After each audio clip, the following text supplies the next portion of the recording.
cute mo naman. San yung nanay mo? Ba't ikaw lang mag-isa dito? Gutom ka ba or nauuhaw ka? Anong klaseng hayop kaya to? Ba't mukhang pusa sa kaibon? Gusto mo ba sumama sa akin? Kawawa ka naman pag iniwang kita mag-isa dito. Tara, dadalhin kita sa bahay. Tara, at uuwi na kita sa bahay.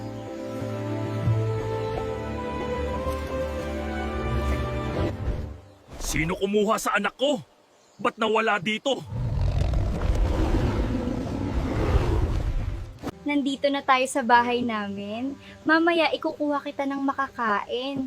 Mukhang nagugutom ka na. Ano kaya pwede ko ipangalan sa'yo?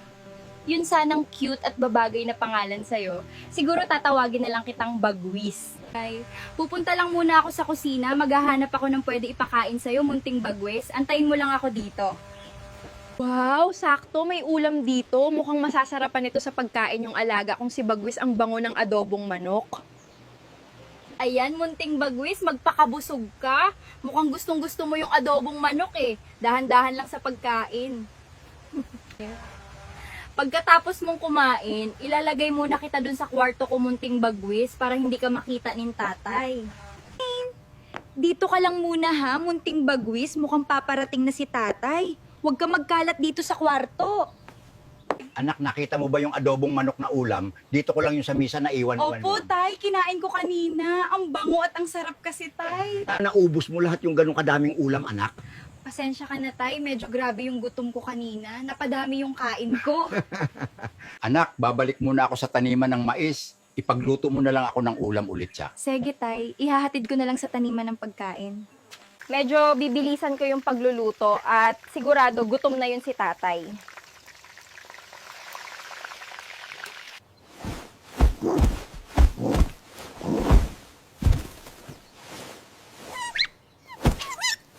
Grabe, ang tuyo-tuyo ng lupa. Ang tirap talaga pag tag-init. Mag-iisang buwan na ata hindi umuulan dito sa amin.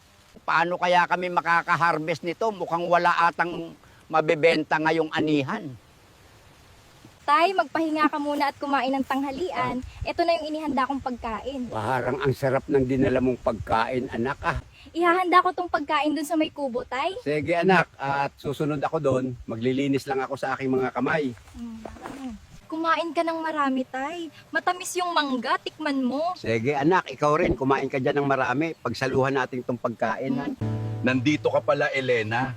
Wala pa rin kupas yung ganda mo. Singganda pa rin ang bulaklak na rosas. Ba't po kayo naparito doon, Pakundo? Ano po bang sadya mo sa amin? Gusto ko lang makausap yung tatay mo tungkol sa utang niya sa akin. Huwag ka na mag-alala, anak. Mag-uusap lang kami ni Don Pakundo. Ikaw muna bahala dito sa pagkain natin. Nestor, mukhang tagilid yung ani mo ngayon ha. Paano mo ako nito mababayaran sa utang mo? Gagawang ko yan ng paraan, Don Pakundo. Ba't di mo lang kasi ibenta sa akin yung lupain mo? Hindi ko magagawa yun, Don Pakundo. Pamana na to ng mga magulang ko. Kung gusto mo, ipakasal mo na lang si Elena sa akin. Hindi ko pwede pilitin yung anak ko magpakasal sa'yo, Don Pakundo. Kung hindi ka makakabayad sa akin kasama ang interest sa susunod na buwan, kukunin ko ng sapilitan yung bahay at lupa mo. Gagawang ko po ng paraan, Don Pakundo. Tay, ano po bang sadya ni Don Pakundo sa'yo? Naniningil na siya sa utang at interes, anak. Ang problema, gipit tayo sa pera at ani ng pananim ngayon.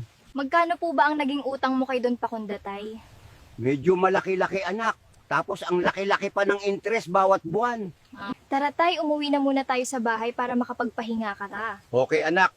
Medyo pagod na rin katawan ko, kakabugkal ng lupa.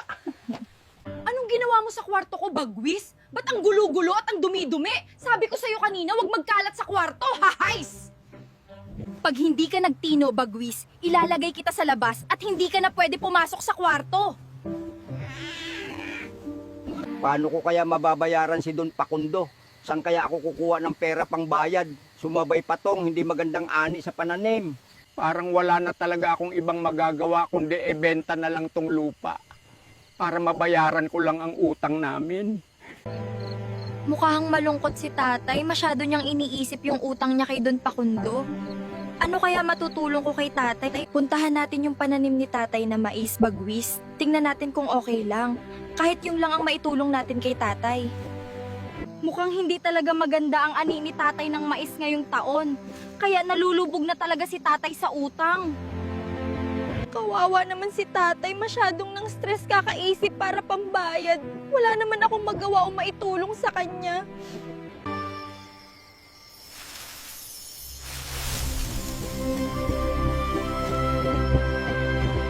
Bakit biglang tumubo yung mga mais? Paano mo yun nagawa, Bagwis? May kapangyarihan ka pala? Matutuwa talaga si tatay nito bukas pag nakita niya yung mga mais niyang pananim. Gumanda yung tubo.